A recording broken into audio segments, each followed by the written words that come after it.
Eleza ncha ni nini na hatimaye tufumbue fumbo. Ncha kwanza aliyezama, aliipuzia ncha yakatokea, yakatokea ncha ni yapi? Anasema Bwana Mtume Muhammad sallallahu alayhi wasallam, abshiru, pateni habari njema, fa inna hadha alqur'ana tarafuhu biyadillahi wa tarafuhu biaidikum, hakika ya Qur'ani hii ncha yake moja ipo kwa Allah na ncha yake ya pili ipo kwenu nyie.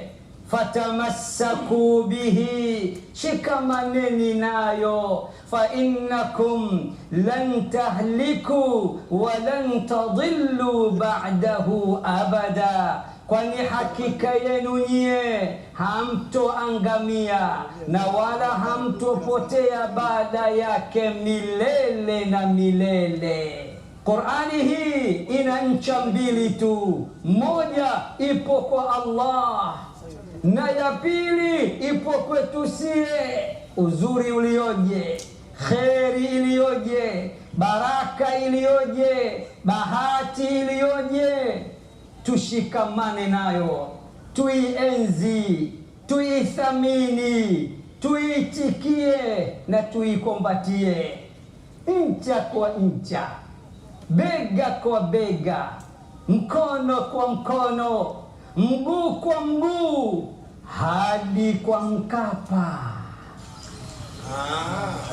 Sasa ncha kwa ncha, mkono kwa mkono, mguu kwa mguu, mpaka kwa Mkapa.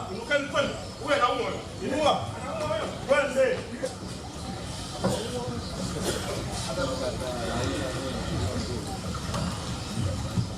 Takbir. Kwa ruhusa yenu naomba tuseme ncha kwa ncha, ncha kwa ncha, bega kwa bega, bega kwa bega, mkono kwa mkono, mkono kwa mkono, mguu kwa mguu, mguu kwa mguu, hadi kwa Mkapa. hadi kwa Mkapa inshallah. Mgeni rasmi, kauli mbiu ya mwaka huu ni ncha kwa ncha. Kama tulivyosikia hadithi ya Mtume, Qur'ani hii ncha yake moja iko kwa Allah na ya pili iko kwetu. Tukiishika hatutoangamia na hatutopotea.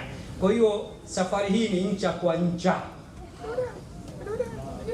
na tunasema ni ncha kwa ncha, bega kwa bega, mkono kwa mkono, mguu kwa mguu, hadi kwa Mkapa. Mheshimiwa mgeni rasmi, baada ya kusema hayo, sasa naomba kwa ruhusa yako nitambue uwepo wa mashehe kutoka Tanga na Korogwe. Tanga mjini tunaye Sheikh Ilyasa al-Maruf al-Mubajjal, anaweza akasimama akapunga mkono. Korogwe tunaye mzee wa level seat, Sheikh Walidi anajua maana level seat. Kuna mashekhe ni level seat